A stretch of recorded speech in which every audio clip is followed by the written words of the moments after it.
No começo tudo era caos, os elementos estavam em confusão, pouco a pouco cada coisa tomou seu lugar. Apareceram então os seres vivos apropriados ao estado crioulo.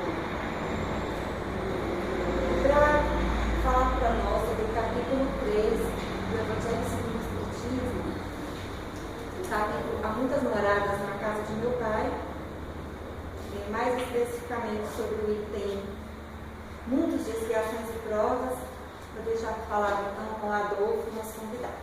Fique à vontade, Adolfo.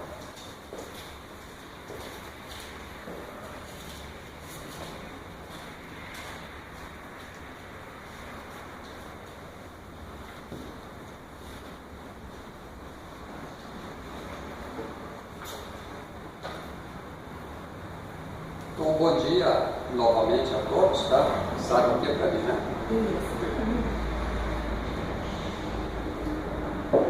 Estou muito feliz de receber esse convite, né, para a reabertura dos trabalhos, tá?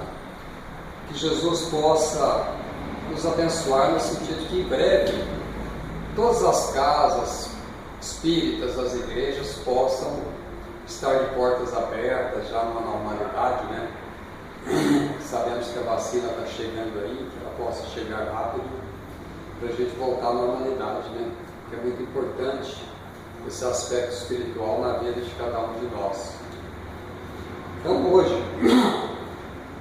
a lição que nos foi proposta dos mundos de expiações e provas, né? A gente sabe que Jesus nos afirmou que na casa do Pai há muitas moradas. E a interpretação espírita é que essas moradas são os vários mundos habitados, né? E a Terra é um desses mundos. E ela está categorizada, né, como um mundo de expiação e provas. Vamos ver quais são as características desse tipo de mundo. Então é uma mensagem de Santo Agostinho, que vai dizer assim: que eu vos direi dos mundos de expiações que já não saibais, pois basta observeis o em que habitais. A superioridade da inteligência, em grande número de seus habitantes, indica que a Terra não é um mundo primitivo, destinado à encarnação dos espíritos que acabam de sair das mãos do Criador.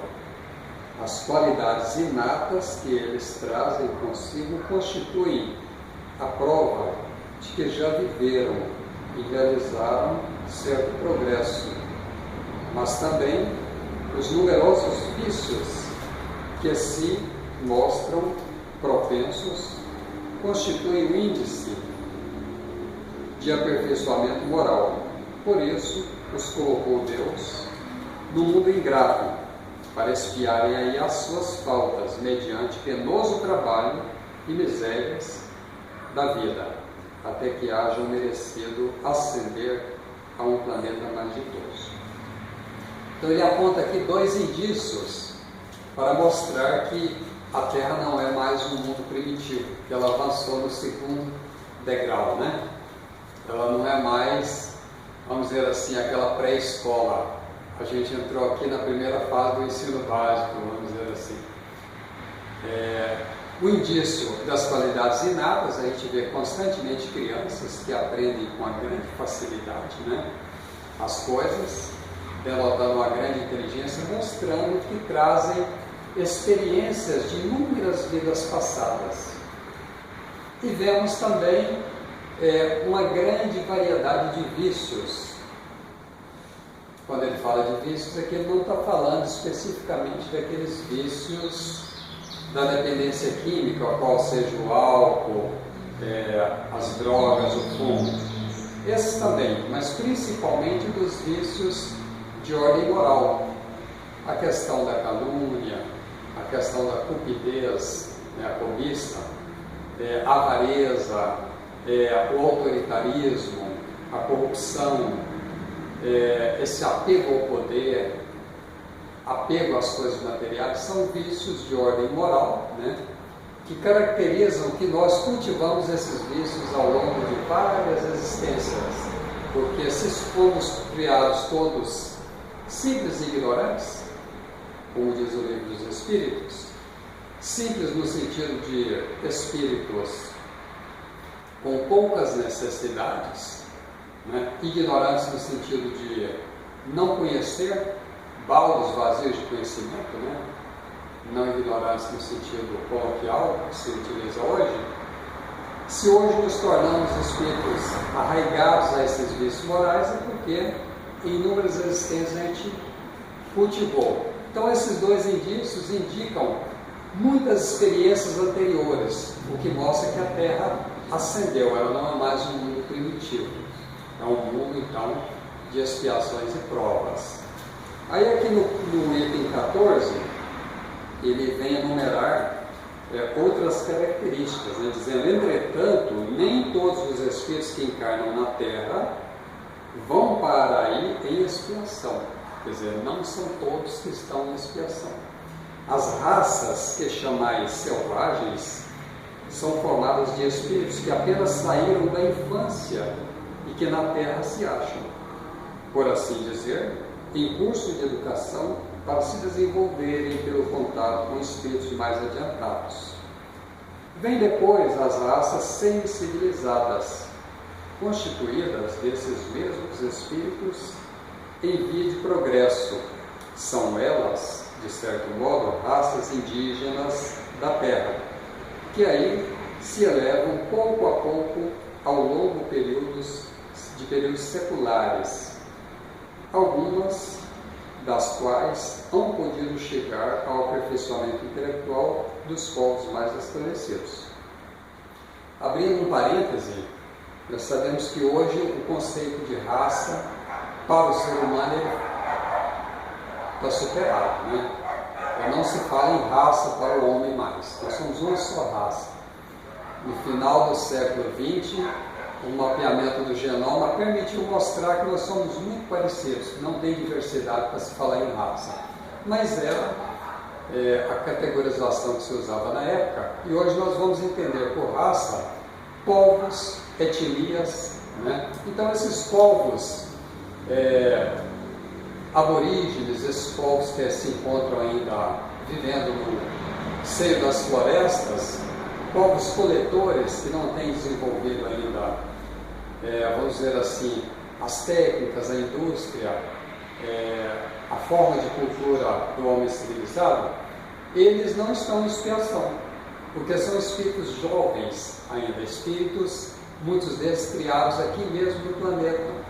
Então eles não estão em expiação, até porque o grau de consciência deles ainda não chegou naquele momento em que o livre-arbítrio pode fazer escolhas morais entre o bem e o mal para causar expiações em novas vidas. Eles ainda vivem uma vida, vamos dizer assim, muito primitiva, no sentido de que o livre-arbítrio não está muito desenvolvido ali. O livre-arbítrio está relacionado àquela vida cotidiana ali, né? Mas já são espíritos humanos, espíritos em evolução, por isso eles não estão nessa categoria de estar em expiação, por isso que diz que nem todos. E fala dos semi-selvagens, né? Uma expressão forte também, né? Mas é só força de expressão, são aqueles espíritos, aquelas tribos que já têm contato com a civilização e hoje estão lutando para sobreviver, infelizmente, né? Eles já estão mais em contato com essa cultura geral. Então eles chamam aqui de semi-civilizados, né? Eles já começam a entrar no campo da expiação, porque eles já começam a ter uma certa consciência de algumas regras, né? De algumas questões morais, que possibilitam a eles fazer escolhas entre o certo, entre o errado, e já começa a criar a possibilidade de expiação, né? Dentro das suas provas aqui na Terra. E aí, ele continua aqui, os espíritos em expiação, propriamente dito, né? Se nos podemos exprimir dessa forma, são exóticos, ou seja, eles são, eles têm aparências, de um modo geral, cultural, e até a aparência na maneira que eles se apresentam na sociedade, que chamam a atenção, né? Eles são exóticos na Terra. Eles trazem então características que não são próprias dos povos primitivos daqui da Terra, né?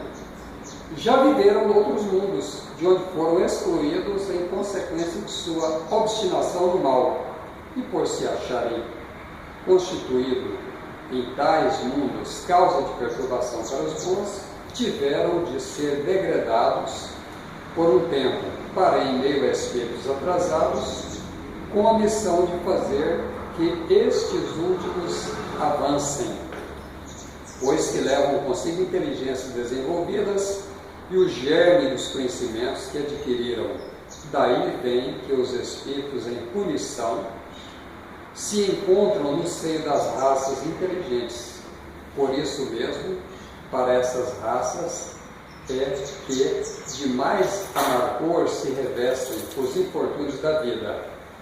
É que nelas mais sensibilidade, sendo, portanto, mais provadas pelas contrariedades e desgostos do que as raças primitivas, cujo senso moral se acha mais embotado. O sofrimento que uma pandemia causa na maioria da população, ele é muito maior do que quando numa tribo começa a morrer pessoas lá. A morte para eles é um fenômeno mais natural, eles lidam mais fácil. Então, quer dizer, quanto mais desenvolvido, o sofrimento ele é mais, ele tem um efeito maior sobre nós, porque nós já desenvolvemos mais o senso moral, né? E aí diz que esses povos que vieram de outros planetas, talvez muitos de nós aqui, né, nós sofremos mais.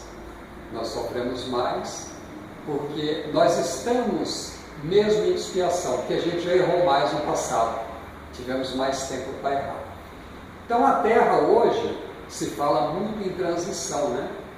Nós estamos vivendo um momento em que a Terra precisa ascender, né, dessa primeira etapa do ensino básico aí, né, para a segunda, né? A gente está saindo aí do fundamental para o ensino médio, vamos dizer assim, uma comparação, né? E aqueles espíritos que não querem, que estão dificultando esse progresso, nós, talvez alguns de nós, né, serão degradados da Terra para reencarnar em mundos mais primitivos, né? E lá convivendo com aqueles povos, com aquelas etnias mais primitivas, levar a agricultura, levar a indústria, levar as artes, a arquitetura, a engenharia, a ciência, a cultura, a arte de um modo geral, e fazer aqueles povos adiantar. Mas eles vão sofrer, né? Se na Bíblia nós temos uma tradição mitológica, né, do paraíso perdido, o Kardec vai dizer que essa ideia do paraíso perdido nada mais é do que isso, a lembrança do mundo que a gente tinha um bem-estar razoável e que nós tivemos que deixar. Imagina nós hoje, né, a gente se comunica com o filho, com o amigo que está lá do outro lado do mundo instantaneamente, né, pelo nosso celular. A gente abre a torneira, tem água dentro de casa, tem água quente para tomar banho, né? A gente põe o alimento no micro-ondas, prepara ali rapidão. E a gente tem que ir para uma situação, um contexto de um mundo onde talvez o fogo está começando a ser descoberto, onde a sociedade ainda sociedade não, os povos ainda são coletores, né? Ainda estão começando a aprender a formar um rebanho aqui, fazer uma cerca, criar um rebanho, estão começando a aprender a plantar. A gente vai sofrer muito a perda desse paraíso, né? E aí no futuro, nas escrituras de lá, a gente vai registrar a perda do paraíso que foi a Terra. Então a Terra está passando por esse momento, né? Segundo o Divaldo, a pandemia que estamos vivendo, ela veio para acelerar esse processo de transição, para produzir algumas mudanças. A gente vê que só o fato de ter fechado algumas indústrias por algum tempo, ter diminuído os carros naquela primeira fase, começou a limpar a atmosfera, diminuiu muito a quantidade de carbono, as camadas de ozônio, que havia furos enormes, começaram a fechar de novo, né? Lá alguns rios muito poluídos, eles começaram a sofrer um processo de despoluição. Então, a ação do homem, ela tem sido, no último século, e continua agora, muito devastadora para o meio ambiente, né? E o homem tem cultivado muito o egoísmo, aquele negócio de cada um para si, né? A gente sabe que o avanço aí do modelo de sociedade capitalista que a gente vive, consumista como somos, né? Bombardeados aí por propaganda, surge um produto novo, a gente quer comprar, e a gente vê o vizinho com um carro novo, de modelo novo, a gente pensa, nossa, eu preciso comprar um também, né? Essa ânsia por consumir bens materiais, e sabemos hoje que os recursos que a Terra oferece, os recursos naturais, eles não são infinitos, eles são finitos, e que se a gente não souber usá-los de forma sustentável, as gerações futuras não vão ter essa garantia, né?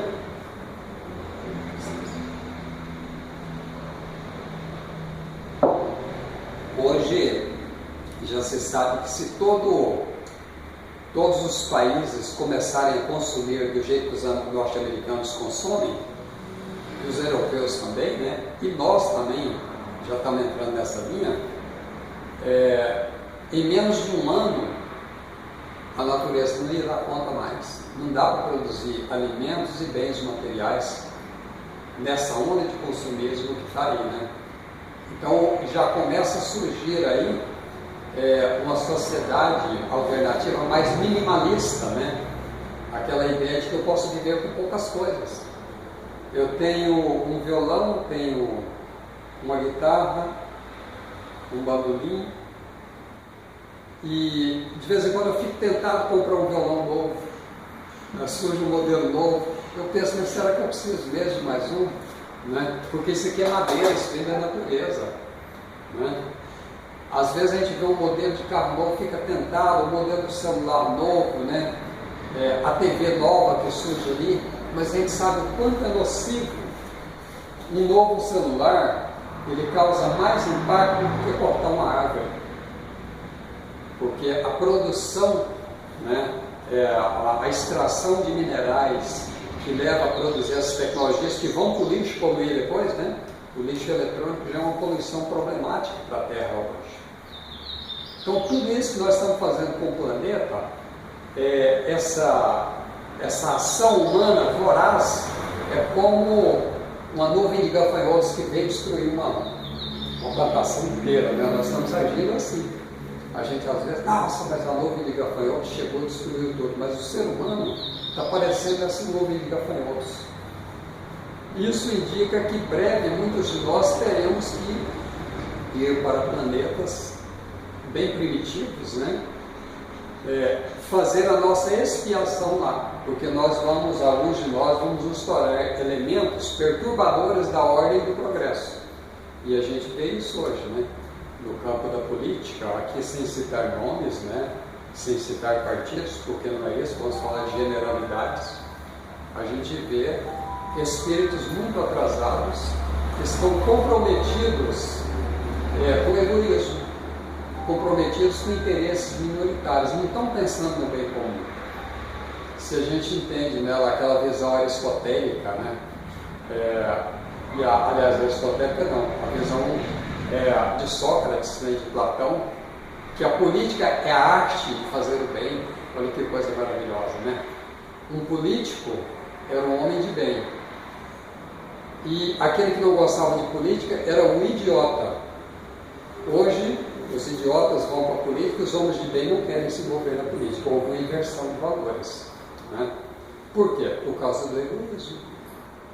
E aí, quando no Livro dos Espíritos, Kardec pergunta aos Espíritos por que o mal prevalece na sociedade, e eles respondem: por causa da timidez dos bons, a tibieza dos bons.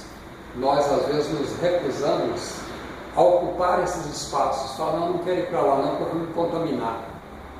Nós não queremos, os homens de bem tão temerosos, né?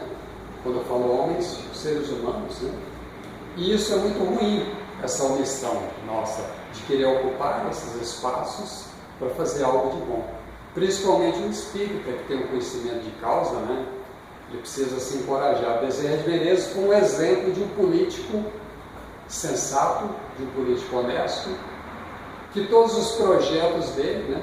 Ele foi deputado por vários mandatos, eram projetos voltados para o bem comum. Ele mostrou que é possível ser um religioso, ser um espírita e ser um homem da política também. Não significa que todos nós vamos ter que buscar envolver com isso, mas só refletir sobre isso, né? Refletir que a nossa condição no mundo hoje, ela está por um fio.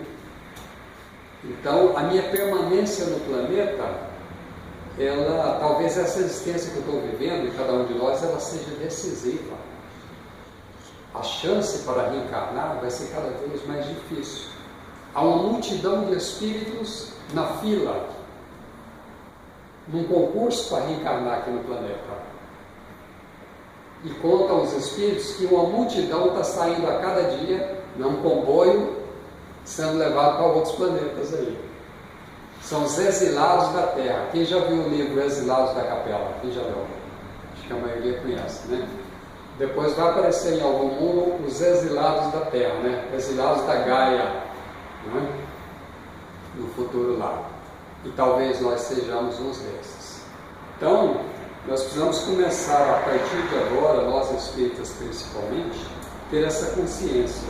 Porque às vezes a gente pensa, nossa, mas a minha vida está tão difícil com essa pandemia, né? Eu não posso ir mais aonde eu quero, eu não posso mais abraçar as pessoas. Mas se a gente parar para pensar o quanto a ciência desenvolveu, nunca se trabalhou a bioquímica tão rápido assim para produzir uma vacina, né? As outras vacinas levavam em 5, 10 anos. Hoje, em um ano, menos de um ano, nós estamos tendo aí uma quantidade grande de vacinas. A tecnologia avançou muito. Mesmo que sejam questionáveis, é um avanço, pesquisas na área de medicina avançaram muito, né? As relações geopolíticas começam a pensar, olha, eu não posso pensar só em mim, eu preciso do outro ali, né? A globalização não é só aquela coisa de eu vender meus produtos, há uma necessidade de cooperação, né? Isso chama a atenção do ser humano também, né? Aquele partidarismo, ele já começa a ficar sem significado, né? Porque a gente às vezes vai precisar de um outro país que tem uma orientação política totalmente diferente da nossa, daquilo que a gente acredita, por uma questão de vida e morte. Então tudo isso está fomentando mudanças. A espiritualidade, as pessoas nunca buscaram Deus tanto quanto estão buscando hoje. A gente vê que na internet o assunto da religião, as lives, as missas, as palestras nunca avançaram tanto. A educação nunca ocupou tanto esse espaço tecnológico quanto está ocupando agora. Era uma ferramenta que era mais utilizada para coisas banais e agora está sendo forçosamente utilizada para o processo educativo. Então, há inúmeros benefícios que a gente está vivendo nesse momento, mas nós às vezes queremos olhar só o lado mais difícil, o lado que nos penaliza, o lado que dificulta, né? Então nós aqui somos privilegiados, estamos hoje aqui conseguindo reunir, né? Nós conseguimos, a maioria de nós, conseguimos durante a pandemia nos mantermos isolados e temos que pensar naquelas pessoas que foram obrigadas a continuar trabalhando, expostas a riscos, os profissionais de saúde, os entregadores de alimento, né? Os profissionais da indústria que não podiam parar, do transporte. Precisamos orar por eles, pedir a Deus que os proteja, né? E agradecer, porque a gente às vezes fica reclamando de ter que trabalhar em casa e muitos estão sendo obrigados a pegar o transporte público, né? A minha diarista, uma vez por semana, ela pega 2 ônibus, chega lá em casa, ela se expõe e a gente reza por ela para que ela não seja contaminada, porque é uma senhora já, né, dos seus 60 anos, mas é uma pessoa otimista, é uma pessoa que nos dá o exemplo, que ela persevera, e a gente vê que ela não está desanimada nem um pouquinho. Então nós precisamos pensar nisso, né? E agradecer a Jesus. Esse momento tem sido muito enriquecedor para todos nós. E em vez de a gente ficar pedindo para passar logo, vamos pedir que a nossa mente seja aberta para que nós possamos, através dessa experiência, crescer enquanto ser humano, né? Nos tornarmos mais solidários, mais fraternos, com a capacidade maior de praticar a caridade, dessa empatia para com o outro, para que possamos permanecer na terra, para que nos tornemos mansos, porque como diz Jesus, ele disse, os mansos herdarão a terra, né? E que Jesus nos ampare, nos abençoe nesse propósito de melhoria, hoje e sempre, para transformar, para que sejamos agentes transformadores e cooperadores nesse processo de transição do nosso planeta, de expiações e provas, para a próxima categoria, né, de mundo regenerador. Que assim seja.